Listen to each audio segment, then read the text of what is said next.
नमस्कार। साहित्य, कला और संस्कृति की पहली ऑनलाइन वीडियो पत्रिका ताना बाना में आपका स्वागत है। मैं हूं मुकेश कुमार। दोस्तों, वैसे तो साहित्य, संस्कृति, कला वगैरह को व्यवस्था बर्दाश्त नहीं करती है।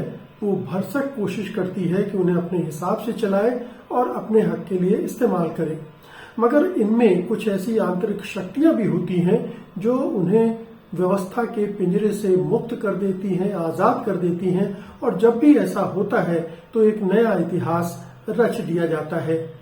क्या वर्तमान में साहित्य, कला, संस्कृति से इसी तरह की भूमिका का हमें इंतजार नहीं है? अपने आप से ये सवाल पूछते हुए पेश है आज का ताना बाना। ताना बाना में आज आप देखेंगे, क्या साहित्य संस्कृति की दुनिया में वैचारिक संघर्ष ढीला पड़ रहा है? इस मुद्दे पर एक बहस में हिस्सा ले रहे हैं रमेश दिविक, अजय तिवारी और प्रियदर्शन। वरिष्ठ कवि अशोक वाजपेयी आज 4 ऐसे कवियों को याद कर रहे हैं जिन्हें बहुत कम याद किया जाता है। और अंत में जाने माने व्यंग्यकार ज्ञान चतुर्वेदी का व्यंग्य पितृ ऋण ना काहू से बैर में। साहित्य और संस्कृति की दुनिया विचारों की दुनिया भी है और वैचारिक संघर्ष के बिना ये दुनिया जीवंत नहीं रह सकती है। वैचारिक टकराव और खेमेबंदियों के बावजूद वैचारिक सक्रियता इस दुनिया को आंदोलित करती रहती है। मगर पिछले कुछ समय से ये महसूस किया जा रहा है कि वैचारिक गर्मी कम हो रही है या फिर वो कुछ विमर्शों तक सिमटती जा रही है। क्या ऐसा है? और अगर ऐसा है तो उसकी वजह क्या है? क्या विचारहीनता के कारण ऐसा हो रहा है या फिर फांसीवादी प्रवृत्तियों के दबाव की वजह से? आज की चर्चा इन्हीं प्रश्नों पर केंद्रित है और उसमें हिस्सा लेने के लिए हमारे साथ हैं वरिष्ठ लेखक दिविक रमेश, वरिष्ठ आलोचक अजय तिवारी और वरिष्ठ पत्रकार एवं लेखक प्रियदर्शन।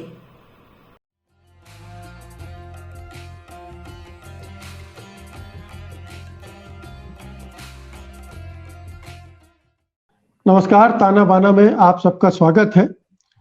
प्रियदर्शन जी, पहली टिप्पणी आपकी चाहता हूं मैं। बहुत सारे लोग महसूस करते हैं कि आज से 10-15 साल पहले जिस तरह की वैचारिक गर्मी होती थी साहित्य जगत में, संस्कृति जगत में, कला जगत में, जिस तरह के वैचारिक लामबंदियां भी होती थी, टकराव भी होते थे, संघर्ष भी होते थे, वो माहौल आज नहीं रह गया है। वैसी न वैचारिक उत्तेजना है। आपको क्या लगता है, क्या सचमुच में ऐसा है या दूसरे तरह की चीजें आ गई हैं जिनकी वजह से वो शिथिल पड़ गया? देखिए, उत्तेजना तो बहुत है, वो वैचारिक है या नहीं ये एक सवाल है। अच्छा, इसके पहले जो उत्तेजनाएं रही थीं वो भी कितनी वैचारिक थीं? असल में मुझे लगता है कि जब तक शीत युद्ध का दौर चला, और अगर उसको साहित्य में देखें तो अंतिम तौर पे जिसको हम नक्सलबाड़ी का आंदोलन बोलते हैं, जिससे 70 के दशक में बहुत सारे कवि खड़े हुए, आलोक धनवा, मंगलेश डबराली, तमाम याद आते हैं, जिनको नक्सलबाड़ी की क्रांति लुभाती। तो लेकिन हम पाते हैं कि वही कवि लोग जब 90 के दशक में पहुंचते हैं, जब 21वीं सदी के दशक में पहुंचते हैं, तो जो नए इलाके में आते हैं कविता के, तो ये शायद समाज और दुनिया के, तो वो कुछ बदल सा जाता है। अचानक उनके निशाने पे बाजार आ जाता है, अचानक उनके निशाने पे भूमंडलीकरण आ जाता है, अचानक उनके निशाने पे सांप्रदायिकता का सवाल आ जाता है। ये सारे सवाल बहुत जेन्युइन है और सच है कि इन सबका वास्ता पुरानी लड़ाइयों से भी है। लेकिन हमारे समय में एक बात ये हुई कि पूरा का पूरा मध्यवर्ग धीरे धीरे उपभोक्ता वर्ग हो गया है और आज उसकी आंधी बड़ी तेज है। सोशल मीडिया ने इसमें एक बड़ा काम ये किया है कि उत्तेजनाएं रोज पैदा और हो रही और ढह रही, रोज वो खड़ी की जा रही और नष्ट हो जा रही। हर रोज कोई एक मुद्दा पैदा हो रहा है, खत्म हो जा रहा है। आज हम एक फर्जी एनकाउंटर पे चिंता करते हैं, कल एक फर्जी ईडी की पूछताछ पे चिंता करते हैं, परसों किसी लेखक की कविता पे बात करते हैं, उसके बाद सोशल मीडिया में आई अश्लीलता पे बात करते हैं। तो इतनी तेजी से, जिसको रघुवीर सहाय ने बरसों पहले कहा था, जिसको बार बार दोहराते हैं कि क्रोध होगा, विरोध नहीं, तो हम क्रोध तो बहुत कर रहे हैं, हमारी उत्तेजनाएं क्रोध में ढह जा रही हैं। विरोध का कोई जो सार्थक सकारात्मक रूप होता है वो इन वर्षों में विकसित नहीं हुआ। लेकिन क्या साहित्य के समाज की, जब हम, एक तो हिंदी साहित्य और एक हिंदी समाज है, हिंदी समाज की चौहद्दी, हिंदी साहित्य की चौहद्दी से बहुत बड़ी, जो तमाम भाषाओं के साथ होती है। मुझे कई बार लगता है कि आंदोलन समाज को करने पड़ते हैं, साहित्य उनमें सहभागी होता है।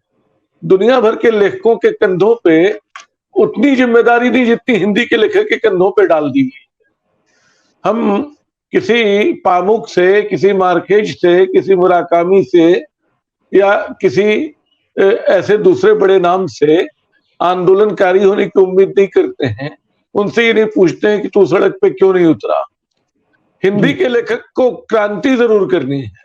अगर वो सड़क पे नहीं उतरता है, अगर वो क्रांति नहीं करता है, अगर वो सिर्फ शब्दों में रह जाता है, तो पता चलता है कि वो बेकार है। तो एक तो मैं इस जवाबदेही को थोड़ा कम करना चाहता हूं। मैं मानता हूं कि लेखक का रणयुद्ध, रण क्षेत्र, उसके शब्द, उसका साहित्य, उसकी दुनिया है, जहां से लगातार वो सक्रिय और अपने ढंग से अपना पक्ष रखता रहे। लेकिन सच ये है कि वैचारिकता की धार, शीत युद्ध के बाद की दौर की जो दिशाहीनता है, हमें पता नहीं कि यूक्रेन और रूस में हम किसके साथ खड़े हों। रूस के साथ खड़े हों कि यूक्रेन के साथ खड़े हों जिसके साथ नाटो खड़ा है। हमें पता नहीं कि हम चीन और अमेरिका में किसका साथ दें और किसका न दें। तो ये जो स्थिति है, ये हमारे भीतर के वैचारिक धुंधलेपन का भी दौर है और बहुत सारी उत्तेजनाओं के बनते ढहने का दौर है। शायद इसकी वजह से दीर्घायु होने वाले वैचारिक संघर्ष नहीं दिखाई पड़ रहे हैं। मुकेश जी, रमेश जी, मैं ये समझना चाहता हूँ, ये जो विषय है, हम इसमें ये कतई नहीं कह रहे हैं कि रचनाकार को आंदोलन में उतरना चाहिए, लेकिन जो विचार के स्तर पर जो आंदोलित होता है साहित्य और संस्कृति की दुनिया, वो नदारद दिखती है या कम दिखती है।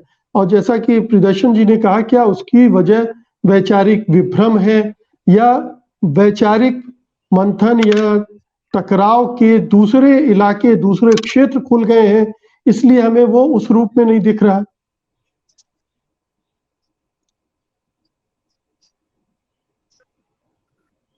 देखिए, मेरी निगाह में ये समय खास तौर पर 3-4 चीजों से बुरी तरह से ग्रसित हो गया है। एक अवसरवादिता से, एक वादिता से, और सबसे ज्यादा भयानक जो स्थिति है कि जितने भी संकल्पनाएं हैं सब भ्रम के दौर में चल रही हैं। राजनीति से लेकर के साहित्य की दुनिया तक, संस्कृति की दुनिया तक एक अजीब किस्म का कंफ्यूजन या भ्रम फैल चुका है, व्याप्त हो चुका है। चीजें स्पष्ट नहीं है। ऐसा नहीं है कि जिस दौर से मैं आया, मैं 8वें दशक से आता हूं साहित्य में, उस समय भी बहुत सारी विसंगतियां थी हमारे निगाह में, चुनौतियां थी। वो चुनौतियां स्पष्ट होती थी। हमारे यहाँ बहुत अच्छा शब्द चलता था, प्रतिबद्धता। ये प्रतिबद्धता जो होती थी, ये सही मायनों में वैसी प्रतिबद्धता होती थी, मैं वाम दर्शन के संदर्भ में बोल रहा हूं, जैसी प्रतिबद्धता मध्यकाल में भक्ति काल के कवियों में होती थी। वो किसी व्यक्ति या किसी गुट विशेष के प्रति नहीं होती थी। वो दृष्टि या दर्शन या विचारधारा उसके प्रति होती थी। उसमें बहुत सारे कॉन्ट्रडिक्शंस भी देखने को मिलते थे। मैंने ही देखे थे कि एक प्रकार की छद्म प्रगतिशीलता ने भी जन्म लिया था। कहा गया, जो धर्मयुग आदि बड़ी पत्रिकाओं में छपते हैं साहब, वो प्रगतिशील कैसे हो सकते हैं। ये ठीक वैसे ही है जैसे नरेश सक्सेना किसी चैनल के प्रोग्राम में जाकर के भले ही बहुत ही स्पष्ट रूप में अपनी बात रख के आते हों, प्रतिबद्ध बात रख के आते हों, कविताओं को उसी रूप में सुना के प्रेजेंट करके आते हों, लेकिन फिर वही भ्रम फैलाया जाता है और उन लोगों के द्वारा भी जो उनके अपने कहे जा सकते हैं विचारधारा के स्तर पर, कि देखिए ये फलाने मंच पर जाकर के उन मंच का लाभ करके आया है। ये शब्दावली बदल गई है। किसी मंच पर जाकर आप अपनी बात कह के आए हैं, ये सवाल महत्वपूर्ण होता था। अब किसी मंच पे जाके आप उसी मंच की बात कह के आए हैं, ये भी एक सवाल हो सकता है। लेकिन किसी भी मंच पे जाकर के आप अपनी बात कह के आए हैं और आपकी बात गौण हो जाए और मंच ही सब कुछ हो जाए, ये जो स्थितियां हैं, ये बड़ी भयावह स्थितियां हैं मेरी निगाह में। मैं गलत हो सकता हूं। वो मैं कभी कभी सोचता हूं कि हम एक ही देश के प्लेटफॉर्म पे रह रहे हैं, देश को चैनल समझ लीजिए। इसी देश में रहते हुए हम वैचारिक संघर्ष क्यों नहीं कर सकते? अपनी बात को रखने के लिए क्या हम रूस के प्लेटफॉर्म पे जाके कहें, चीन के प्लेटफॉर्म पे जाके कहें? हम अपने देश के प्लेटफॉर्म पे भी अपनी बात कह सकते हैं और यहां कहते हैं तो उसका महत्व कोई ये कहे कि एक अधिनायकवादी सरकार के द्वारा संचालित देश के अंदर आप ये बात कह रहे हैं, ये उनको फायदा पहुंचा रहे हैं, ये भ्रम है। तो अपने अपने स्तर पर मैं इतना निराश नहीं हूं, थोड़ा सा शुरू से उम्मीद वाला आदमी रहा हूं।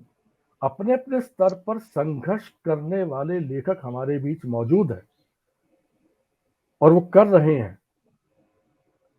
अभी संकेत रूप में जो प्रियदर्शन कह रहे थे कि सवाल तो उठ रहे हैं, मर भी रहे हैं बहुत जल्दी, उससे कुछ नहीं होता।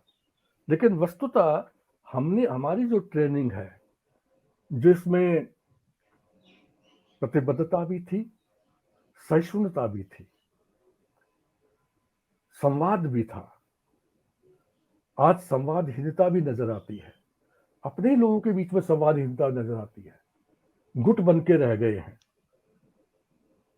और सबसे बड़ी मारक चीज है एलिमिनेट, जिसको कहते हैं, ये राजनीति में भी चल रहा है, खत्म कर दो। ये साहित्य और संस्कृति की दुनिया में दुर्भाग्य है कि ऐसे चल रहा है कि भीतर भीतर एक गुट कहेंगे इसको मार दो। कैसे मार दो? इसको इन पत्रिकाओं में 4 पत्रिकाओं में छपने ही मत दो। नाम लेंगे आप इनको, यानी पढ़ने के बाद, सराहने के बाद, व्यक्तिगत रूप से सराहने के बाद भी सार्वजनिक रूप से उसका नाम तक नहीं लेंगे आप लेखक का। बड़ा विभ्रम जो भ्रामक स्थिति पैदा करने वाला माहौल बन चुका है, मुझे ऐसा लगता है। इसीलिए, और इसके लिए हम खुद भी जिम्मेदार हैं, यानी संस्कृत कर्मी या साहित्य कर्मी भी जिम्मेदार हैं।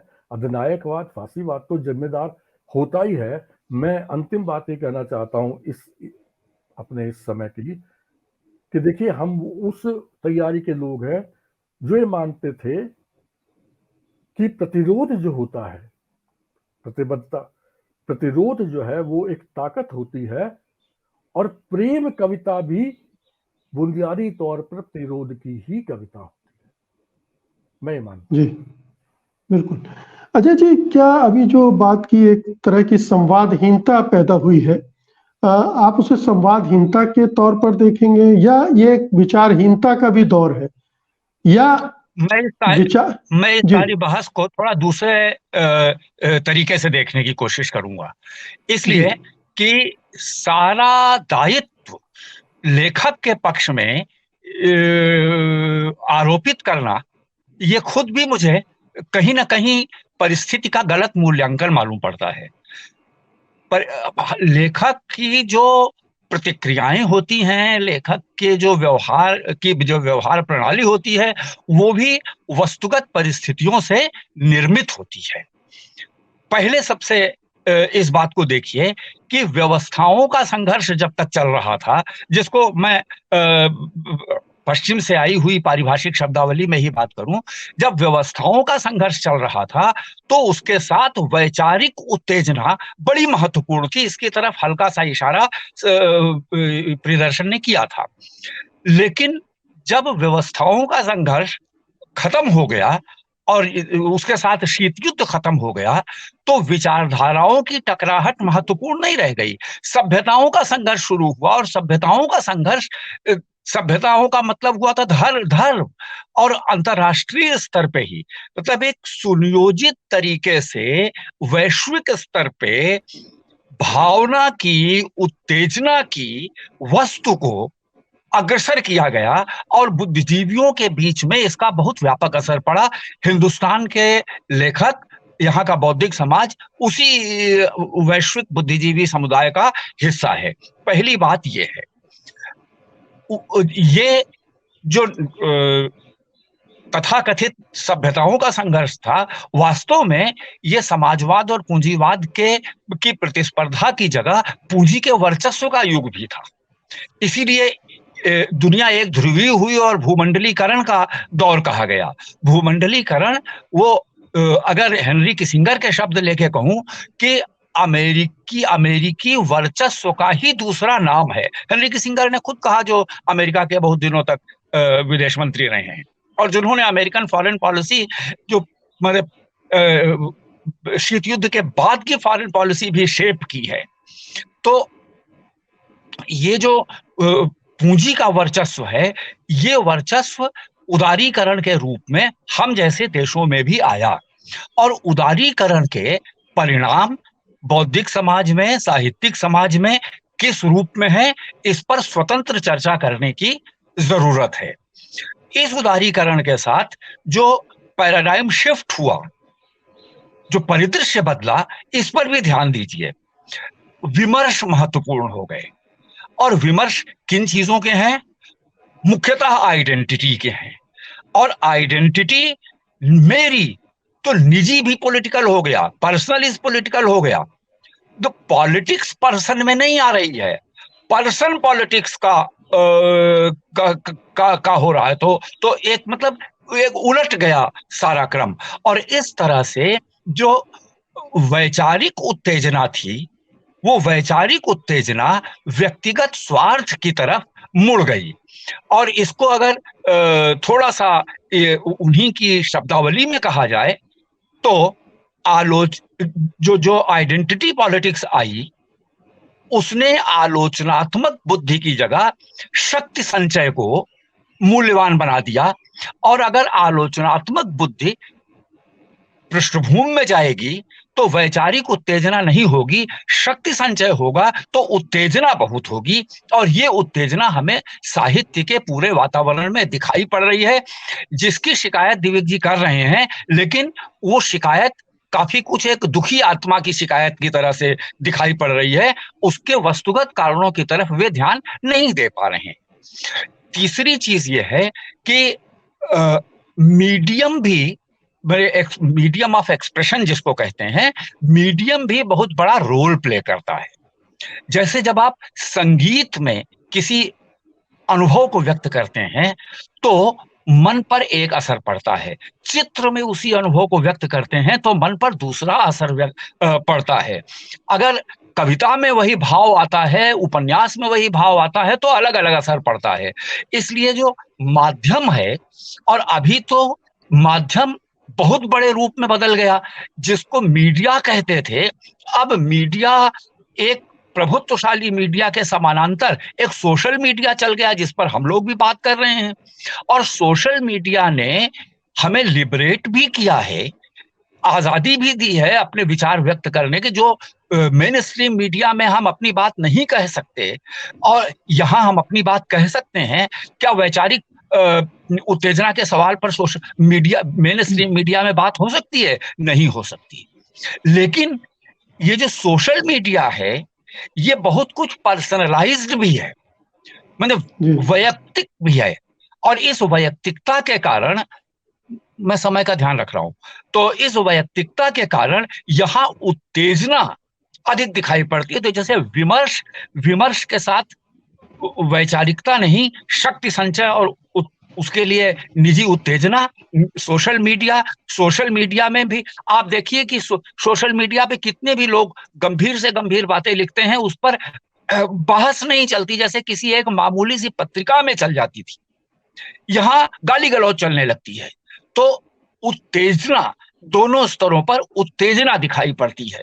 और चौथी चीज कि बाजारवाद ने, पूंजी की सत्ता ने जो राजनीतिक प्रक्रिया पैदा किया, हाँ मुझे ध्यान है, तो राजनीतिक प्रक्रिया पैदा की है हमारे देश में ही क्यों, दुनिया के अधिकतर देशों में दक्षिणपंथी राजनीति प्रभुत्वशाली हुई है। यूरोप के तमाम देशों में, अभी कई देशों में दक्षिणपंथी पार्टियां आगे जा रही हैं, सेंट्रिस्ट और लेफ्ट की और झुकाव वाली पार्टियां राजनीति में पृष्ठभूमि में जा रही हैं।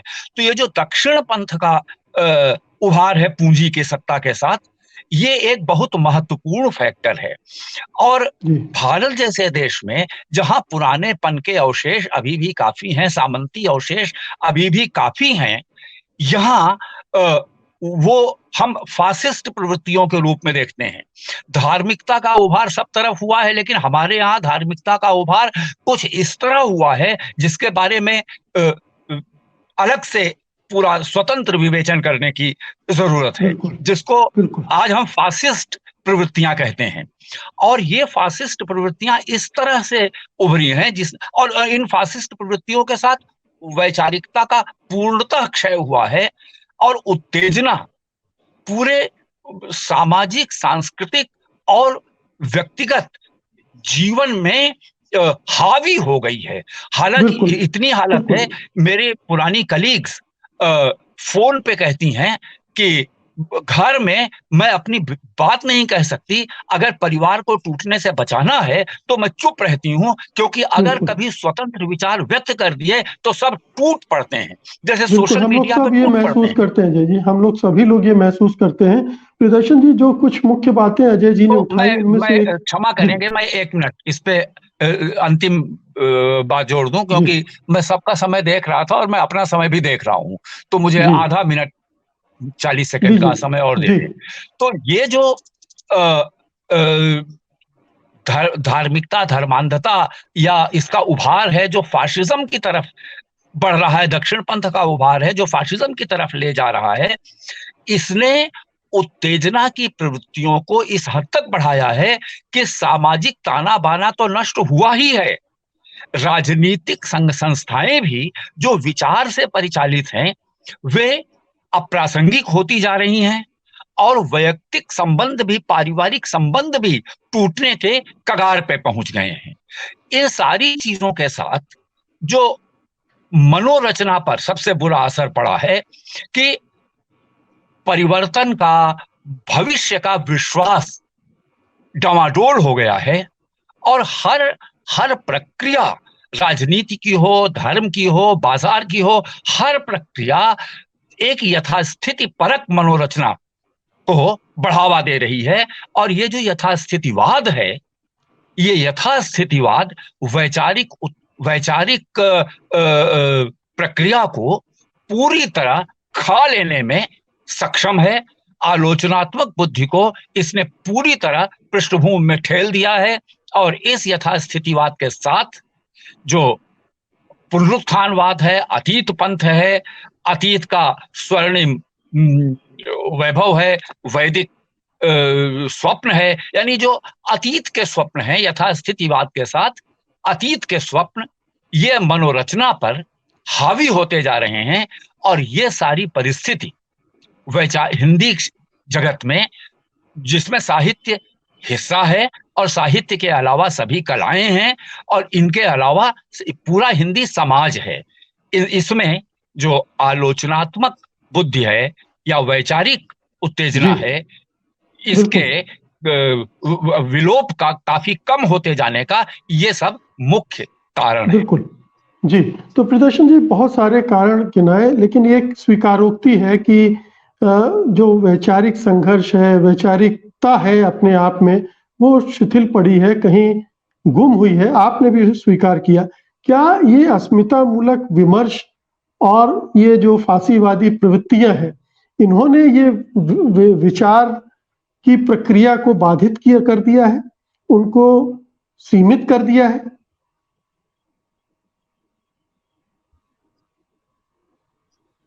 देखिए मुकेश जी, दो अलग अलग बातें हैं।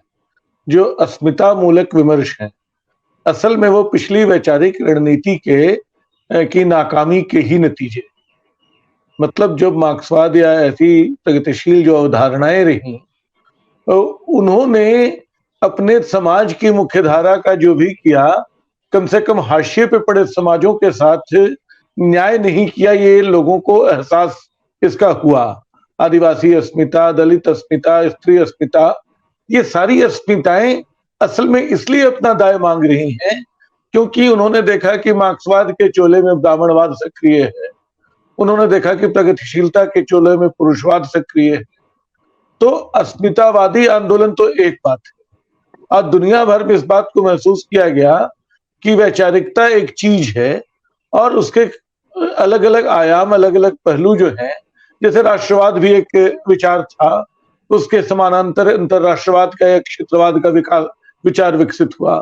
तो वो तो अस्मितावाद का एक मामला है, फासिज्म का मामला दूसरा है। असल में जो ये अस्मितावादी उभार है, इनको रोकने के लिए, इनकी काट के लिए, जिसको हम भारतीय राजनीति की सतही परिभाषा में कमंडल के भीतर मंडल को समाने का प्रोसेस बोलते हैं, कि आज जो कमंडल इतना मजबूत दिख रहा है, उसने सारी जातियों का, सारी उपजातियों का, अति दलित, महापिछड़ा, सबका समावेश कर लिया, सबको एक हिंदू आइडेंटिटी दे दी। तो ये जो पुरातन पंथ के साथ मिलकर ये जो नए किस्म की सांप्रदायिकता थी, इसने अस्मितावादी संघर्ष को असल में कमजोर किया है। जो एक बात और आई सामने कि जो वैचारिक बहसें हैं वो इस वजह से भी व्यक्तिगत बहसों में बदलती हैं कि लोगों की अब अपने विचार में आस्था ही नहीं है। लोग बहस करने से, क्योंकि विचार आज की दुनिया में बाकी प्रोडक्ट की तरह एक प्रोडक्ट है, एक उपभोक्ता सामग्री है। मुझे नहीं मालूम है कि मार्क्सवादी हूं कि अम्बेडकरवादी हूं कि गांधीवादी हूं। ये पता है कि मैं सावरकरवादी और गोलवलकरवादी नहीं हूं। लेकिन एक दौर में जैसे भारत में समाजवाद और वामपंथ के बीच बड़ी तीखी लड़ाई थी। लोहिया का वाक्य मशहूर है कि साम्यवाद और पूंजीवाद दोनों एशिया पर हमले के आखिरी यूरोपीय हथियार हैं, और जो समाजवादियों का झगड़ा साम्यवादियों से था, आज की राजनीति में सब भूला जा चुका है। आज हम सब एक ही रंग में, हम में थोड़ा सा मार्क्स, थोड़ा सा गांधी, थोड़ा सा अम्बेडकर, हम सबको मिला के चल रहे हैं। इस समन्वयवादी दृष्टि के पीछे हमारा सुविधावाद है या संघर्ष की कोई व्यापक रणनीति, ये देखना होगा। अगर वो हमारा सुविधावाद है तो किसी बहस से बचते हैं। पिछले दिनों इत्तेफाक से मैंने एक बड़ी कवित्री की कविता का पाठ किया अपने ढंग से। वो अचानक मैंने पाया कि वो व्यक्तिगत हमले शुरू हो गए। एक हिंदी के बड़े कवि ने कहा कि आप साजिश में शामिल हैं। तो मुझे लगा कि ये एक वैचारिक बहस को बहुत निचले छिछले स्तर पे व्यक्तिगत हमले में बदलने का काम जो है, ये व्यक्तिगत गुण और दोष का मामला नहीं है। ये हमारे समय में जो वैचारिक अनिश्चय है, जो कोहरा है, और जो फासीवाद के खिलाफ एक नकली हमला है, जो फासीवाद को ही मजबूत करता है, ये उसकी देन। मुकेश जी। जी रमेश जी, क्या इसको हम इस तरह से भी देख सकते हैं कि पहले जो बहसें होती थीं, सीमित माध्यम थे, मोटे तौर पर पत्र पत्रिकाएं होती थीं और वो संपादक से नियंत्रित होते थे। संपादक अपने हिसाब से बहसों को एक दिशा देते थे। अब सोशल मीडिया का खुला संसार है, वहां कोई भी हिस्सेदारी कर सकता है, कम समझ वाले भी, बेहतर समझ वाले भी, और तब वो बहस उस तरह से नहीं हो पाती है। एक तो नियंत्रण के अपने फायदे भी थे तो नुकसान भी थे। तब दूसरे विचारों को जगह कम मिल पाती थी, और अब ऐसा हो गया है कि एक तरह की अराजकता विचारों की दुनिया में आ गई। क्या इस वजह से बहसों का या विचारों का या विचारों के आदान प्रदान में एक दूसरे तरह की हमको अराजकता दिखती है, परेशानी पैदा होती है उससे? देखिए, इस माहौल में दो चीजें बड़े जोर शोर से सामने आ रही हैं प्रवृत्ति के रूप में। हमारी मनस्थिति नहीं, मनोदशा से भी आगे हट के अव्यक्ति के स्तर पर अगर मैं मुक्तबोध से लूं तो आज कोई अव्यक्ति खतरे उठाने को तैयार नहीं नजर आता, और बच बच करके चलना, खुद को बचा करके चलना, ये एक प्रवृत्ति बन गई है। ये जो हम सुनने में आता है कि सामने बैठ करके एक दूसरे को धुआंधार तरीके से व्यवहार में बात कीजिए और स्टूडियो से बाहर निकलते ही कहवा घर में बैठ के खूब ठाके लगा के कॉफी पीजिए, ये बड़ा ही मेरी निगाह में भयावह समय है। हमारे समय में अगर रेट्रिज्म था कविता में, कहानी में, तो वो था, वो सचमुच में था, चाहे वो धूमिल में हो चाहे किसी और में हो, और हम उसके साथ बहस कर सकते थे, विरोध भी सह सकते थे, फिर विरोध का विरोध भी हो सकता था। आज एक बात जो कही गई वो सही कही गई है। आज बहस का मतलब है अदावत मोल लेना। आप बहस करके देखिए, अब इसकी जड़ें कहाँ कहाँ हैं ये तो अध्यायवाद, भाषीवाद, कुछ भी कहते रहिए, सब में है ही है। पूरे हम कहाँ कहाँ से सीखते हैं ये हमें पता चलता है, लेकिन ये बात तय हो चुकी है कि आज जो है बहस की गुंजाइश नहीं है, तर्कहीनता है। यानी प्रतिबद्धता भी जो है अगर जड़ता में ले आएंगे, परंपरा में नहीं रहेगी। चीजें बदलती हैं, चीजें आगे बढ़ती हैं, स्थितियां बदलती हैं। मैं आपको बताऊं कि मैं तो प्रगतिशील लेखक संघ से आया हूं, और उस जमाने में जब इमरजेंसी लगाई गई थी तो बराबर हम लोगों की कामरेड के रूप में बहसें होती थी। मैं उनमें से जो विरोध करता था कि इमरजेंसी क्यों, और हमारे सामने मोहित सैन और बड़े बड़े इस तरह के लीडर होते थे। दो इस तरह के जवाब होते थे कि अभी आप इस राजनीति को नहीं समझ पा रहे हैं, या तो ये जवाब होता था, या जब हम साहित्यकार के रूप में कुछ बात करने की कोशिश करते थे तो ये कहा जाता था कि राजनीति में कूटनीति होती है, स्ट्रेटजी होती है। तब से मैंने ये गांठ बांधी थी साहित्यकार के रूप में कि आप एक किसी पार्टी विशेष के कार्यकर्ता हो जाए, किसी सामाजिक संस्था के कार्यकर्ता हो जाए, किसी धार्मिक संस्था के कार्यकर्ता हो जाए, वहां 20 बार आप कूटनीति से काम लेते हैं, स्ट्रेटजी से काम लेते हैं। साहित्यकार ये काम नहीं ले सकता। आज भी वो साहित्यकार जिंदा हैं जिन्होंने प्रतिबद्धता से काम लिया, स्ट्रेटजी से काम नहीं लिया। यानी उन्होंने ऑन किया, डिसऑन नहीं किया। रमेश जी, क्या आप ये कहना चाहते हैं कि वैचारिक संघर्ष के लिए प्रतिबद्धता का होना जरूरी है? जब तक प्रतिबद्धता नहीं होगी तो विचार जी मैं यही कहना चाह रहा हूं, किसके प्रति प्रतिबद्धता जरूरी है और किसके प्रति प्रतिबद्धता ये जरूरी है। मैं अगर एक अपने ही 4 लोगों में से, 4 आलोचकों में से कह लीजिए, थोड़ा बहुत ही नीचे स्तर पर लाया हूं, इस मैं रामविलास जी के प्रति प्रतिबद्ध हूं मान लो, तो मैं खामा खा नामवर सिंह को गाली बकता फिरूंगा, खामा खा, समझिए, एक ही उसके होने के बावजूद। लेकिन अगर मैं किसी विचारधारा विशेष के प्रति प्रतिबद्ध होऊंगा, दलित विमर्श की एक आलोचना लखनऊ में ही नामवर जी ने की थी और काफी विरोध सहा था। जब मैंने उसकी गहराई में जाना तो दो बातें होती है। देखिए, जितने ये विमर्श हैं गिनाए जाते हैं, दलित विमर्श हो, स्त्री विमर्श हो, जी इनमें अगर आप देखें वैचारिक धरातल पर दो तरह के लोग मिलेंगे प्रारंभ से। महाराष्ट्र के दलित विमर्श को देख लीजिए, एक वो जिनकी तैयारी मार्क्सवाद की दृष्टि से है, एक वो जो गैर मार्क्सवादी है। उनकी शैली में, उनकी अभिव्यक्ति में अंतर आ जाएगा। एक गाली गलौच में चले जाते हैं, एक वैचारिक, जिसको संघर्ष कहते हैं, चिंतन कहते हैं, उसकी तरफ जाते हैं। ये उठा के देख लीजिए, पहली किताब जो आई थी हिंदी अनुदित मराठी दलित विमर्श की, उसमें 2 खाने बाकायदा आप देख सकते हैं।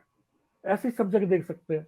ये दिव्य जी बहुत छोटा, चूंकि समय सीमित है, एक छोटा सा सवाल, एक छोटा सा सवाल, एक सेंटेंस और बोल दूं।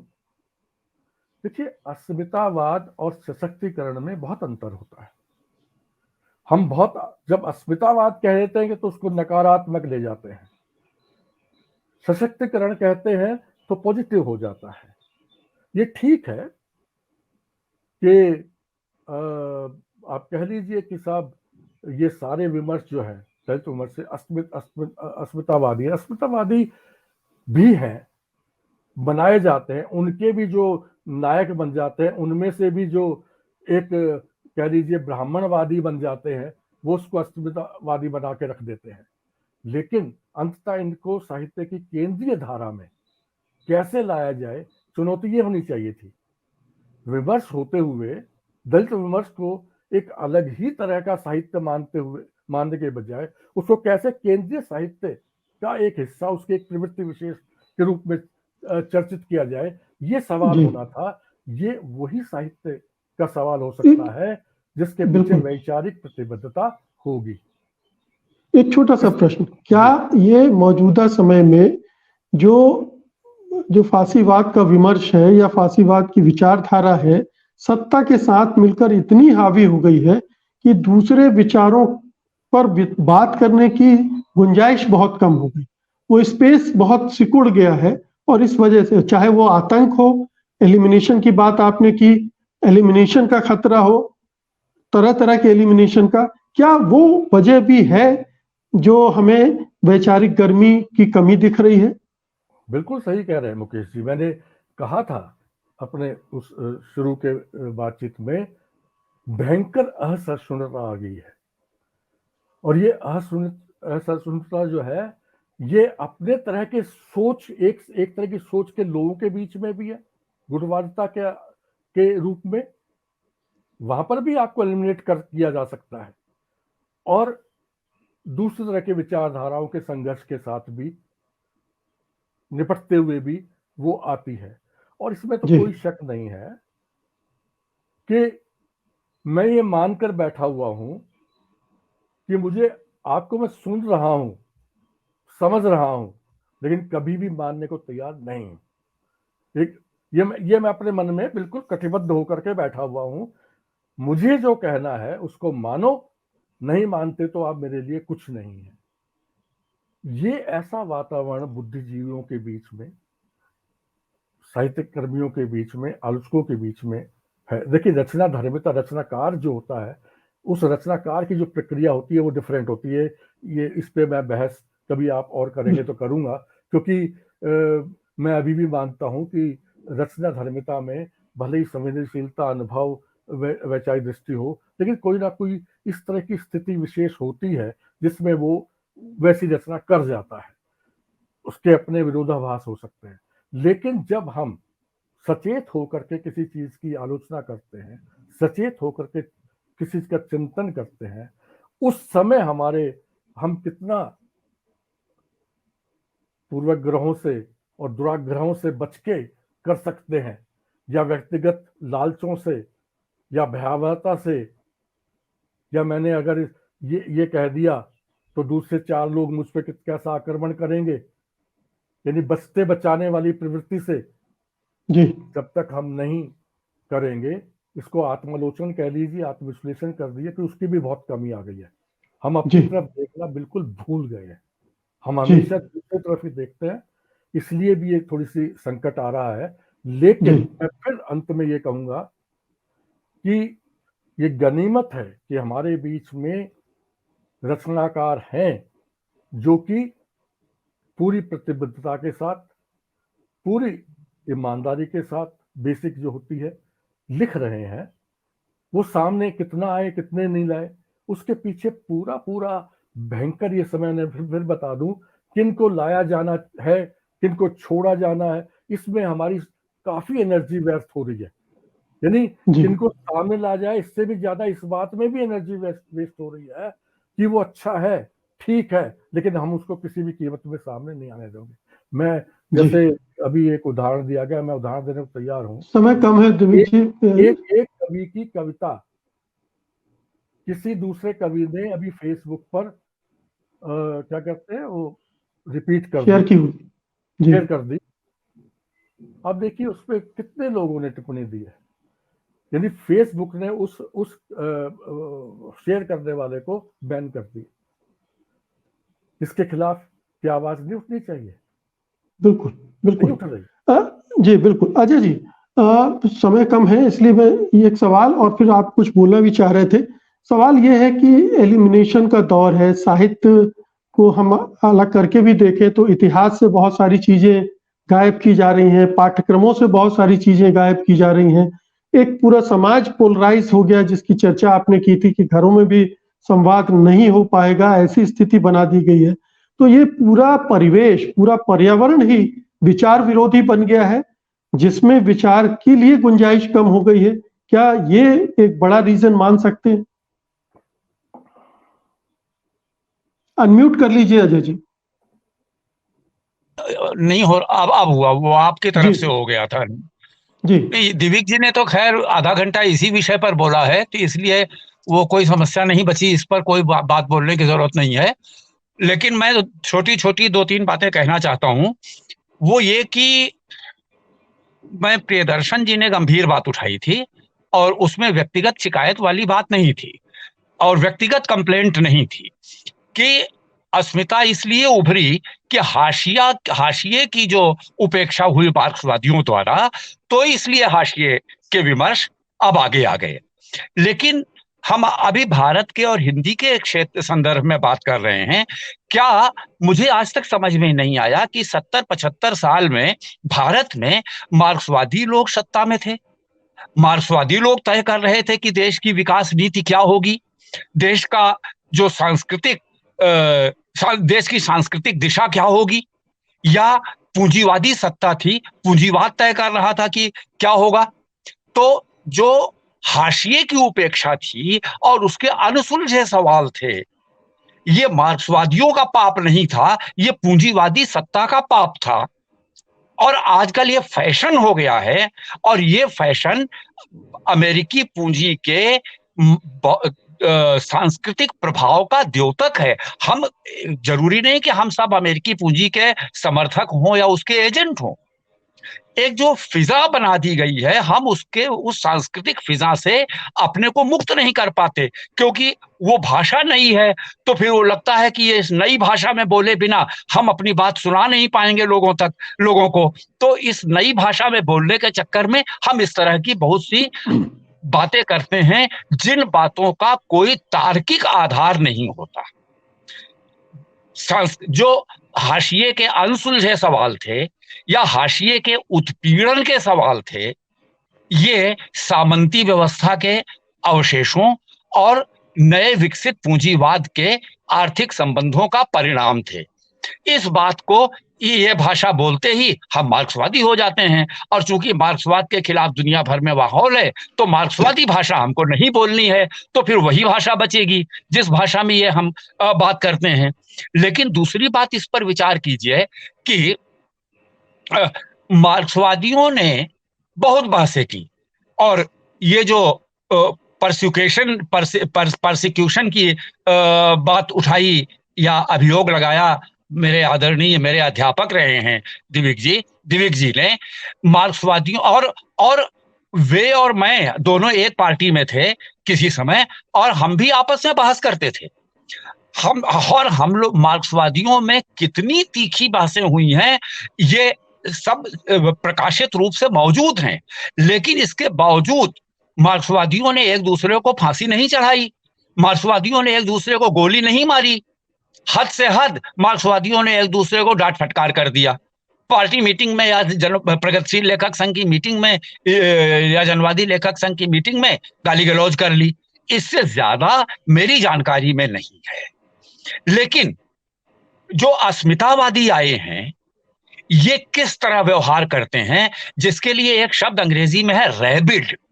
इस रैबिड के लिए ठीक हिंदी में क्या शब्द होगा मालूम नहीं, लेकिन वो पागल से थोड़ा ज्यादा है, वो वहशी के नजदीक है, वहशी की तरह व्यवहार करते हैं। मैं नाम लेके बात नहीं करना चाहता, लेकिन आप फेसबुक पे देखिए, और कुछ विशेष अस्मिताओं के लोग, और उनमें भी कुछ विशेष अग्रणी लोग, और उनके नाम लिए जा सकते हैं, उनकी सबकी पोस्टें मौजूद हैं। वो जिस भाषा में और जिस तेवर में और जो बात करते हैं, ये लगभग वही भाषा है जो फासिस्ट करते हैं। इसलिए कमंडल में मंडल को हजम नहीं किया गया। आप मंडल पे आएंगे तो कमंडल तक जाने के लिए विवश होंगे। मंडल और कमंडल एक दूसरे के पूरक हैं। आइडेंटिटी पॉलिटिक्स ने, चाहे मंडल हो चाहे कमंडल हो, उसने भारतीय समाज के वास्तविक प्रश्नों को उपेक्षित किया, और उपेक्षित करके निजता के प्रश्नों को, जिससे अहम जुड़ा हुआ है, स्वार्थ जुड़ा हुआ है, इन अहम और स्वार्थ के मुद्दों को प्रमुख बनाया। और इस आइडेंटिटी पॉलिटिक्स को लाने के लिए मार्क्सवादी ने जो सवाल उठाया था, एक minute, let me complete it. अपनी जगह तो वाजिब था। Let me complete it. मुझे बात पूरा करने दीजिए कि इस आइडेंटिटी पॉलिटिक्स को लाने के लिए मार्क्सवादी जिम्मेदार नहीं है, अमेरिकी पूंजी जिम्मेदार है। और इस तरह के बहुत सारे बुद्धिजीवियों को वो नाम लेके बताया जा सकता है। फोर्ड फाउंडेशन की फेलोशिप किनको किनको मिली, जर्मनी की फेलोशिप किनको किनको मिली, कनाडा से फेलोशिप किनको किनको मिली, और ये सारी चीजें ऑन रिकॉर्ड हैं। और ये ओबीसी, दलित अधिकतर बुद्धिजीवी हैं, कुछ आदिवासी बुद्धिजीवी भी हैं। उनको कहां से फेलोशिप मिलती है, पैसे मिलते हैं, उस फेलोशिप, उस पैसे से विचार का संबंध है। फेलोशिप की भी बात करने उठाने लगे हैं लोग। वो गलत है। तो जो बीजिंग की फेलोशिप लेके या बीजिंग रेडियो पे काम करके जो क्रांतिकारी बनते थे, आप उनका रोल देख लीजिए। अजय जी, संवाद होने आखिरी बात मैं जोड़ना चाहूंगा। संवाद ही कर रहा हूँ, मैं कोई युद्ध थोड़ी कर रहा हूँ।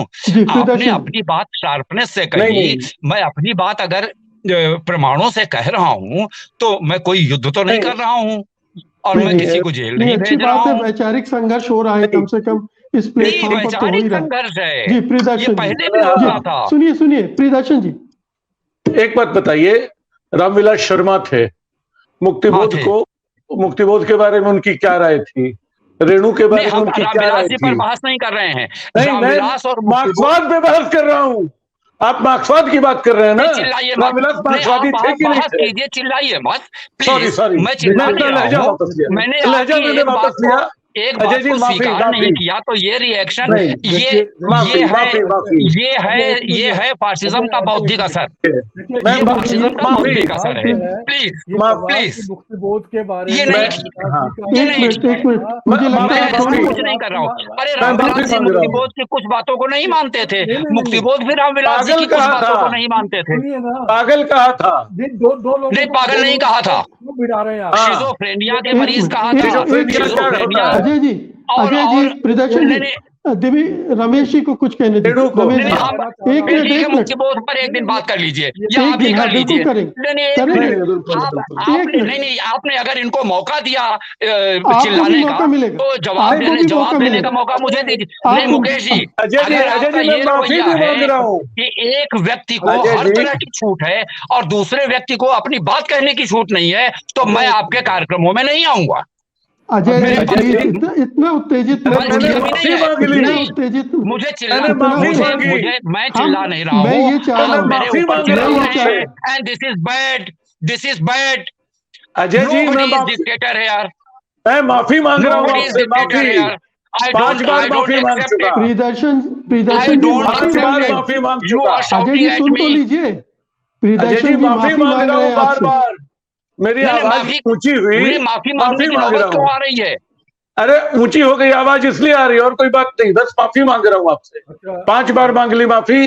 आप मैं वरिष्ठ लेखक हैं, आपका सम्मान करता हूँ। मुक्तिबोध और एक मिनट मैं रामविलास शर्मा बोलना जी का भी मैं चाहूंगा। सम्मान, नहीं, मैं कहना ये मुक्तिबोध और चाहता रामविलास था। शर्मा ने हाँ, एक दूसरे की नहीं, आलोचना की, मुक्तिबोध मैं ने भी रामविलास जी की आलोचना की, बल्कि पहले की। लेकिन रामविलास जी ने कभी ये नहीं कहा कि मुक्तिबोध मार्क्सवादी नहीं थे, हमेशा नहीं कहा कि मार्क्सवाद के साथ उन्होंने, अच्छा, और मैं शिजोफ्रेनिया की बात मुक्तिबोध हाँ, के संस्मरणों में दूसरे लोगों ने कही है, परसाई जी नहीं ने कही है। मैं आखिरी बात बोल रहा हूं।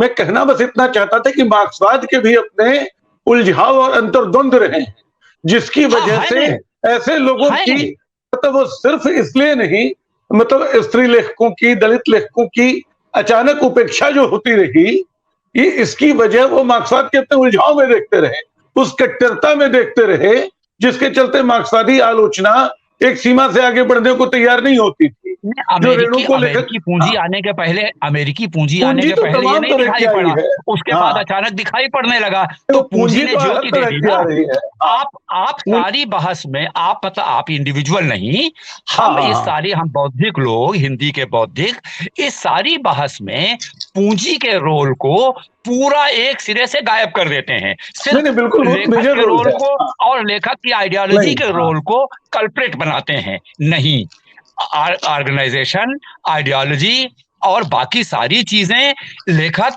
ये सब जिस वातावरण में काम करते हैं, सोचते हैं, उस वातावरण का निर्माण आर्थिक संबंधों से होता है, और उन आर्थिक बिल्कुल, संबंधों में केंद्रीय भूमिका बिल्कुल, पूंजी की होती है। जी, एकदम जी, एकदम। इतनी सी बात रमेश है। जी, अब रमेश जी, जी, नहीं, मैं ये कहना चाह रहा था इसमें अब इन्होंने उस प्रियदर्शन जी ने ऊंची आवाज नीची आवाज की बात नहीं कर रहा मैं, लेकिन मैं बताना चाहता हूं बहस होती थी, इसमें मार्क्सवाद के अंतर्गत भी बहस होती थी, सबको पता है।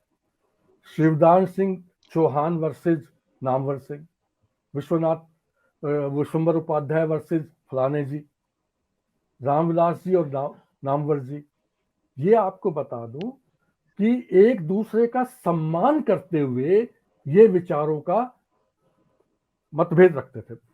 मैं, आपने जो उदाहरण दिया, प्रियदर्शन जी ने अगर उदाहरण ये दिया होता कि मुक्तिबोध को रामविलास जी ने अपनी पुस्तक में, सौभाग्य से मैंने भी उस लेख को पढ़ा है, बिल्कुल खारिज कर दिया एक तरह से, लेकिन उसी अंधेरे में कविता को लेकर के नामवर जी ने रामविलास जी को जवाब देते हुए पुनः उस पर लिखा। इसको कहते हैं वैचारिक संघर्ष, इसको कहते हैं वैचारिक बातचीत। संवादहीनता नहीं है। एक ये है जो मार्क्सवाद से बाहर देख लीजिए आप, या तो वो संवाद करेंगे ही नहीं वहां के आलोचक, या उनसे कहिए कि आपने जो है ना भाई वो कविता पढ़ी, अरे आपको पसंद होगी मुझे नहीं है, ये जवाब होता है। क्यों नहीं पसंद है, क्यों पसंद है? रामविलास जी ने अगर उसकी आलोचना की है तो उसके प्रतिमान, उसके कसौटियां उसके सामने रखी है, उनसे आप सहमत होइए मत सहमत होइए। उसका जवाब अगर नामवर जी ने दिया है तो आपको पता है किन आधार पर दिया है। जिसको आप दृष्टि प्रतिबद्धता कहते हैं वो ये होती है। इसलिए जो जो इससे बाहर है, मैं उसको, अजय ने बहुत तरीके से पूंजीवाद को और पूंजी वादी वातावरण को और आर्थिक स्थितियां कैसे कंट्रोल करती है उस पर बात की है। लेकिन ये भी हम जानते हैं कि बहुत स्थानों पर, बहुत से देशों में जब पूंजी जो है वो कंट्रोल करती है, उसके बीच में भी पूरी शिद्दत के साथ चुनौतियां लेते हुए मार्क्सवादी दर्शन के लोगों ने काम किया, लिखा है। वो उदाहरण हमारे सामने है ना। और हम उनको याद भी करते हैं, नाजिम हिकमत हो या फैज अहमद फैज हो, वही हो, उनको हम भूल नहीं सकते। वो कि ऐसे वातावरण में नहीं लिखते जो उनको कहा गया बड़े सुख सुविधा वाले वातावरण में उनके साथ कोई चुनौतियां ना हो, चुनौतियां थी। जो बात मुकेश जी आपने उठाई है, जो महत्वपूर्ण है वो यही है कि क्या हम आज बहस करने के लिए तैयार हैं, और बहस करते समय क्या हम पूरी प्रतिबद्धता के प्रति, यानी अपनी जो हमारे अपने तर्क है उसके प्रति सजग रहते हुए बहस कर सकते हैं। थोड़ी देर में हमें अगर कोई, या हम जैसे माहौल में देख रहे हैं जिसको आप फांसीवादी माहौल देख रहे हैं, मैं ज्यादा उसका नाम नहीं ले रहा हूं, कि आप एक बार हाथ तो उठाया और जैसे ही देखा कि किसी ने यूं घूर के देख लिया तो यूं बन गया। हम ऐसे माहौल में जी रहे हैं, साहित्यकार ऐसे माहौल में नहीं जी सकता। साहित्यकार या तो मर जाएगा या फिर वो जो है ना वैचारिक संघर्ष के लिए प्रतिबद्धता के साथ लिखता चला जाएगा, उसके पास और कोई रास्ता होता ही नहीं है। माफ कीजिए, ये रास्ते जो है, ये जो बचा के चलने वाले रास्ते हैं, मुझे कहने दीजिए, साहित्य से अतिरिक्त जो क्षेत्र है उनमें हो सकते हैं, आप उनसे कहलवा सकते हैं बैठा करके। और हम देख रहे हैं, रोज देख रहे हैं चैनल्स पे बहसों में कि एक व्यक्ति जो ना क्या कह रहा है, हो सकता अंदर खाते वो ना कहना चाह रहा हो लेकिन वो कह रहा है और हमें लग रहा है ये गलत कह रहा है। साहित्यकार ये अफोर्ड नहीं कर सकता। साहित्यकार जो कह रहा है वो कह रहा है, और जब तक जिसको कह रहा है वो इसलिए कह रहा है कि उसको सही लग रहा है। जिस दिन उसको सही नहीं लगेगा वो नहीं कहेगा। आप उसको स्वीकार कीजिए मत कीजिए, लेकिन साहित्यकार के पास ये स्थिति, ये अवसर है ही नहीं कि वो प्रतिबद्ध होकर के, या वो अवसरवादी समझौतावादी होकर के, या वो कूटनीतियों को अपनाते हुए, या वो विचारहीन होकर के, संवादहीन होकर के अपनी बात को कहे। वो तो कहता इसलिए है कि संवाद हो, विचार संघर्ष हो। आप कहिए। तो ये जो वातावरण था, मैंने तो देखा है करीब से, समय खत्म हो रहा है जी, शमशेर जी को, ये शिवदास सिंह चौहान को, रामदास शर्मा जी के जब शोक सभा में आके बोले थे नामवर जी तो लगभग रो पड़े थे। ये वो दौर है। तो इसलिए उसको कंफ्यूज नहीं करना चाहिए हमें कि एक मतभेद, एक पूरी तरह से, अगर मान लीजिए मेरे विचार को मेरे प्रिय शिष्य रहे अजय काटते हैं, तो मुझे गहराई से उस पर सोचना है कि भाई अजय ने क्या कहा, और अगर मुझे वो सही लगने लगा तो मैं तुरंत कहूंगा हाँ अजय यहाँ मैं एग्री करता हूँ, मैं थोड़ा यहाँ से डेविएट करता हूँ। ये संघर्ष जो आज गायब हो रहा है। बिल्कुल, बहुत बहुत शुक्रिया। आज की बहस से ये लगा कि वैचारिक संघर्ष अभी भी है, थोड़ा कमजोर पड़ा होगा लेकिन वो खत्म नहीं हुआ है, और बहुत तरह के दबाव हैं, बहुत तरह की सीमाएं गढ़ दी गई हैं, लेकिन उसके बावजूद लोग हैं जो वैचारिक संघर्ष में हिस्सा ले रहे हैं। बहुत बहुत शुक्रिया आप सबका, धन्यवाद, नमस्कार। वरिष्ठ कवि एवं आलोचक अशोक वाजपेयी आज 4 ऐसे कवि लेखकों को याद कर रहे हैं जिन्हें बहुत कम याद किया जाता है। हालांकि शमशेर बहादुर सिंह को फिर भी याद कर लिया जाता है, मगर बहुत ही कम उम्र में दुनिया से चले जाने वाले मलयज को और उनकी बहन प्रेमलता वर्मा को लगभग भुला ही दिया गया है। चौथे रचनाकार तेज बहादुर चौधरी हैं, जिन्होंने अपने भाई शमशेर की जीवनी लिखी है। देखते हैं दूसरी आवाज।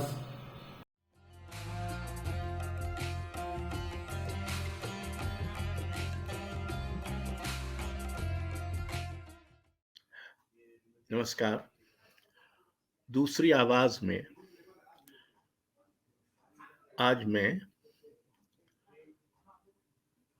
4 लेखकों की बात करना चाहता हूं, जिनको इन दिनों आसानी से साधारण तौर पर याद नहीं किया जाता।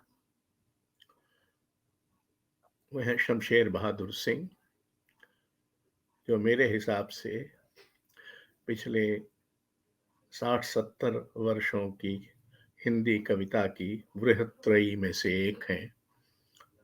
बाकी 2 अज्ञेय और मुक्तिबोध हैं। दूसरे मलयज, जिनकी बहुत कम उम्र में मृत्यु हो गई थी। तीसरी है प्रेमलता वर्मा, जो दूर अर्जेंटीना में अनेक दशकों से रह रही हैं। और चौथे हैं तेज बहादुर चौधरी, जो शमशेर जी के छोटे भाई थे और जिन्होंने लेखक होने का कभी दावा नहीं किया, पर शमशेर जी की अब तक की एकमात्र जीवनी उन्होंने लिखी है। प्रसंग यो बनना कि सेतु प्रकाशन ने 2 पुस्तकें रजा पुस्तक माला के अंतर्गत प्रकाशित की हैं। एक है मलयज के पत्र प्रेमा के नाम, और दूसरी है, ये दूसरा संस्करण है, मेरे बड़े भाई शमशेर डॉक्टर तेज बहादुर चौधरी। प्रेमलता वर्मा मलयज की बहन, और मलयज ने उनको लगातार पत्र लिखे, और ये लगभग 550 पृष्ठों की पुस्तक है, जिसे पढ़कर आपको पता चलेगा कि हिंदी में लेखकों ने जो ज्यादातर मध्य वर्ग से आते रहे हैं, कितने कष्ट झेले हैं, कितनी छोटी छोटी समस्याओं से उनको लगभग बेवजह जूझना पड़ा है। मलया जैसा प्रतिभाशाली आलोचक, जो अपनी आलोचना की प्रखरता, सूक्ष्मता, बारीकी और व्यापक संलग्नता के कारण जाना जाता है, आज भी याद किया जाता है, उसका निजी जीवन कितना कठिन था। और ये मुझे पहली बार पता चला इसको पढ़कर कि उन दिनों मलयज पूर्वग्रह के पहले 6 महीनों के जो अंक थे, उनके संपादक मंडल में शामिल थे। फिर हमने वो संपादक मंडल समाप्त कर दिया, लेकिन पूर्वग्रह निकलता रहा, और पूर्वग्रह में वो लगातार लिखते रहे, और इतना अच्छा और सुघर लिखते थे, और उसके लिए उनको थोड़ी बहुत राशि, जो बहुत अधिक नहीं थी, वो दी जाती थी, लेकिन वो उनके लिए कितनी मददगार साबित होती थी, इसका मुझे रत्ती भर अंदाज नहीं था। और वो भोपाल आते थे तो उनको कविता पाठ का कुछ पारिश्रमिक मिलता था या कुछ, उस सब का इसमें ऐसा उल्लेख है कि आपकी आंखें भर जाएंगी कि इतना छोटा सा छोटी सी राशि, लेकिन उनके जीवन में उस राशि से कितना फर्क पड़ता है।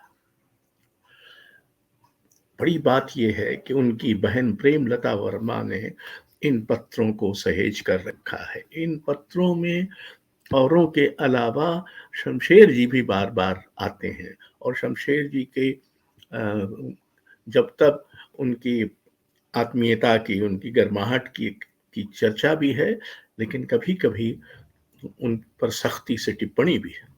मलयज मेरे साथ भी बहुत सख्ती बरतते थे, लेकिन अपने साथ शायद सबसे ज्यादा सख्ती बरतते थे।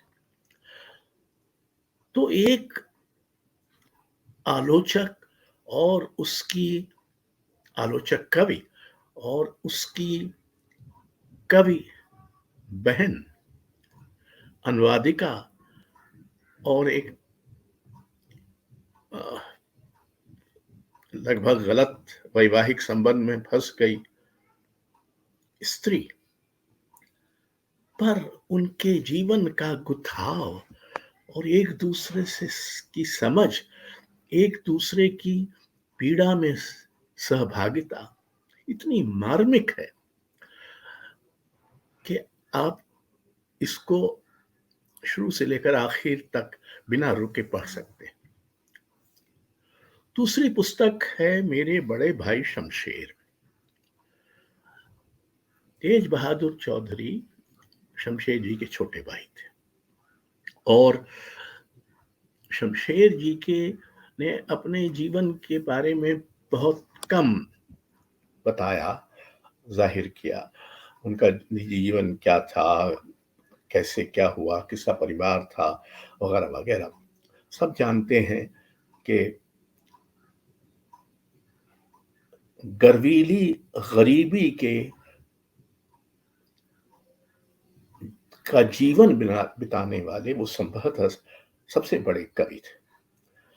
उनके पास पैसा कभी था ही नहीं, जिंदगी भर घर भी नहीं रहा, वो घर अपना बना भी नहीं पाए, ना उन्होंने कभी शायद ऐसी इच्छा ही की। इसके बावजूद वो हमारे बड़े कवि थे। तो उनके जीवन के अनेक मार्मिक प्रसंग इसमें हैं, व्यक्तिगत संस्मरण भी गुथे हुए हैं और लेखकों से उनकी बातचीत का भी कुछ न कुछ। तो ये भी एक बहुत रोचक जीवनी है और हमें बताती है कि शमशेर बहादुर सिंह ने कितना कठिन, विपन्न, साधनहीन जीवन बिताया और उसके बाद भी बड़ी कविता लिखी।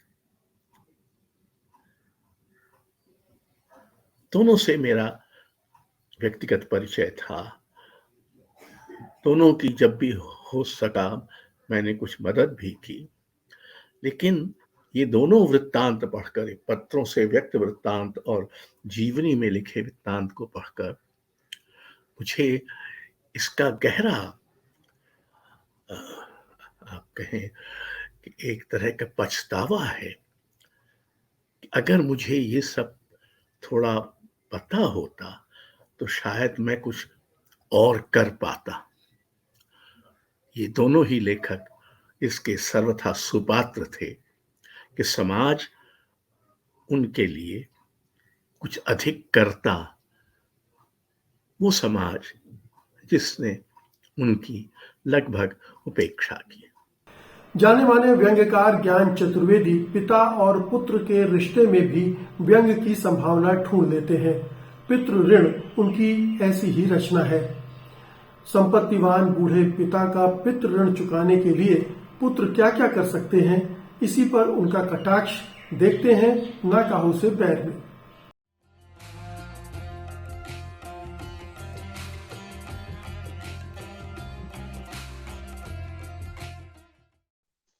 पितृ ऋण, ये मेरे रचना का शीर्षक है। आज के माहौल का पिता और आज के माहौल का पिता की उपयोगिता पर ये एक रचना है, सुनिएगा। इंसिडेंटली ये मेरी इंडिया टुडे में मैंने एक लंबी 7-8 साल शायद लिखा होगा, एक पाक्षिक व्यंग्य श्रृंखला शुरू की, जिसका पहली रचना ये थी। तो मैं पढ़ता हूं। एक था बाप, बच्चे थे उसके अब बच्चे तो रहे ही होंगे, बिना बच्चों के बाप कैसे बनता? अब बाप धीरे धीरे बूढ़ा हुआ, बच्चे बड़े हो गए और इतने बड़े हो गए कि बाप की उपयोगिता पर विमर्श करने लगे और उसके होने ना होने के लाभ हानि को जानने लगे। पर मकान बूढ़े के नाम है और मकान बड़े मौके का है। मौके का मतलब, मौके का मकान का मतलब ऐसा मकान कि जो या तो बाजार के करीब हो या बाजार में ही हो, और वो ऐसा हो कि जिसमें से कुछ दुकानें निकाली जा सके, ऐसा मकान। अब आपको पता ही है भाई साहब, इन बुड्ढों का कोई भरोसा नहीं, कब क्या सनक आ जाए। लल्लो चप्पू करके ना रखो तो मरते मरते मकान किसी मंदिर को दे जाए, कुत्ते बिल्ली के नाम कर जाएं। बड़े खतरनाक होते हैं बूढ़े लोग, पढ़ते ही होंगे आप ऐसी खबरें। अब आप ऐसे बूढ़े की पिटाई भी नहीं कर सकते, समाज साला अप्रूव नहीं करता, दकियानूसी समाज है। तो एक दिन बच्चों ने लाला राम नाम था इसका, लाला राम। तो एक दिन बच्चों ने लाला राम को घेरा, पुटियाया, पुचकारा, उसके सम्मान में ऐसे चमर डुलाए कि उसके बाल उड़ने लगे, और साथ में उन्होंने, बच्चों ने समझदारी में बुढ़िया को रखा। माँ प्रैक्टिकल किस्म की है, बच्चों से बना के रखती है। बूढ़ा ढीठ जैसा है, पर पत्नी के कहे का को टालने की हिम्मत नहीं उसमें। तो बच्चे चाहते थे और उसे समझाने लगे कि देखिए मकान मौके का है। हमारे मित्र तो धिक्कारते हमको कि यार इतना मौके का मकान है और ये फालतू बैठे हो इतनी बड़ी प्रॉपर्टी को लेके। अरे उसमें से कुछ सामने के हिस्से में दुकानें निकाल दो, बेचो, किराए पे निकाल दो, बड़ा अच्छा प्रॉफिट वाला बिजनेस है। कर क्या रहे हो ऐसे मकान को लेके? बूढ़ा तो सामने दिन भर बागवानी करता है, सामने के लॉन बना रखा उसने, उसका क्या होगा? बूढ़े ने पूछा। अरे यही तो पापा हमारे प्रॉपर्टी का प्लस पॉइंट है, बढ़िया पार्किंग स्पेस निकल आएगी सामने। आपने उस जमाने में जो सामने इतना बड़ा लॉन बनाकर जो दूरंदेशी दिखाई है, वो आज दुकानों का भाव बढ़ाने में काम आएगी। और बागवानी का क्या है, कमरे में 4 गमले रख दो, खूब करो बागवानी। कुछ प्लास्टिक के फूल लटका देंगे, आजकल तो ऐसे बढ़िया प्लास्टिक के फूल आते हैं कि साली तितली तक धोखा खा जाती है। बूढ़ा चुपचाप देखता रहा, कह नहीं सका। दुकानें बन गई, अंततः बन गई दुकानें मकान के सामने। बंद हो गया लॉन, बूढ़ा पीछे के कमरे की तरफ चला गया, सामने का दरवाजा ही बंद कर दिया। वो 2-2.5 फीट की जो दरवाजे की चौड़ाई की जगह है, उसे क्यों वेस्ट करते? एक पान की गुमटी निकल आती वहां पर। ऐसे करके दुकानें बन गई और लाला राम उस दिन से कुछ ज्यादा ही और बूढ़े हो गए। अब बच्चों ने फिर कुछ साल बाद उन्हें फिर को घेरा, फिर से आ गए। बुढ़िया बच्चों के साथ फिर से आई। कुछ और एक्स्ट्रा कमाई का जुगाड़ बना है। एक बिल्डर दोस्त निकला है बच्चों का। बिल्डरों को आपको पता ही है, वे मौके के मकान जिनके हैं उनके दोस्त निकल आते हैं। 4 मंजिल का स्ट्रक्चर खड़ा करने का प्लान है उसका। खुद का मकान ऐसा बन जाएगा, पिताजी देखिए, अब उनको पहचान में नहीं आएगा, बढ़िया शानदार मल्टी बन जाएगी। कागज पर दस्तखत कर दिए बस आप। बाप ने बुढ़िया की तरफ देखा, बुढ़िया ने जिस निगाह से देखा हो उसने साइन कर दिए। वाह वाह रे बाप, चूम लूं तेरा पोपला मुंह, कमाल कर दिया तूने, हिलते हुए हाथों से साइन कर दिया। अब मकान गिर गया है, मकान पर 4 मंजिल मकान बन रहा है। पहली और दूसरी मंजिल पे दुकानें रहेंगी, ऑफिस रहेगा, कोचिंग वालों के हॉल वॉल रहेंगे, टॉप फ्लोर पर अपना फ्लैट रहेगा, ऊपर बढ़िया, वहीं टेरेस रहेगा, वहीं रहेंगे पिताजी ठाट से, 7वें आसमान पर भगवान के करीब। और घुटनों में दर्द होता है तो लिफ्ट लग रही है, कितनी बार उतरना है, कभी उतरे तो निकल आए उसमें से। अब कुछ तो कॉम्प्रोमाइज करना पड़ेगा साहब जमाने के हिसाब से। मकान तेजी से बनने लगा, लाराम उससे भी तेजी से बूढ़े होने लगे। बुढ़े थे, शुड्ढे होने लगे। अब वो बड़बड़ाते नहीं, अब वो पड़े रहते हैं खटिया पर चुपचाप, सुनते रहते हैं खटखट। फिर वो कुछ पगलाने लगे। बच्चे आसपास से निकले तो गरियाने लगे, लात मारकर एक दिन गमला ही गिरा दिया। फिर एक दिन बच्चों ने बता ही दिया कि इसकी औकात क्या है। उसने बोला चुपचाप बैठे रहो, नहीं तो लगाएंगे एक लात और बाहर कर देंगे घर। बूढ़ा सन्न रह गया। बुढ़िया ने समझाया कि मकान के पेपरों पर दस्तखत करने के बाद बापों को अपनी हैसियत पर हमेशा गौर करनी चाहिए। मकान पूरा होते होते बूढ़ा मर गया, चुपचाप सोते सोते ही मर गया। भगवान ऐसा बाप सबको दे। बच्चों के लिए कितना किया, और अब बेचैन है बच्चे कि ये पितृ ऋण कैसे चुकाएं। ये पितृ ऋण जो चल गया है, ये कैसे चुकाएं। ये समाज कहे कि वाह बच्चे कितने बढ़िया हैं। बिल्डर मित्र ने उपाय सुझाया, और अब इस 4 मंजिल शॉपिंग कॉम्प्लेक्स का नाम लाला राम टावर्स रख दिया गया है। लाला राम टावर्स, पितृ ऋण पूरा हुआ। ताना बाना में आज बस इतना ही। आज का अंक आपको कैसा लगा हमें जरूर बताइएगा। हमें आपकी प्रतिक्रियाओं का इंतजार रहता है। आप अपनी प्रतिक्रियाएं हमें tanabaana@sathindi.com पर भेज सकते हैं। और अब मुझे अनुमति दीजिए, अगले रविवार को रात 9 बजे मैं फिर हाजिर होऊंगा ताना बाना के एक नए अंक के साथ। तब तक के लिए नमस्कार। सत्य हिंदी का ऐप डाउनलोड करें गूगल प्ले स्टोर पर।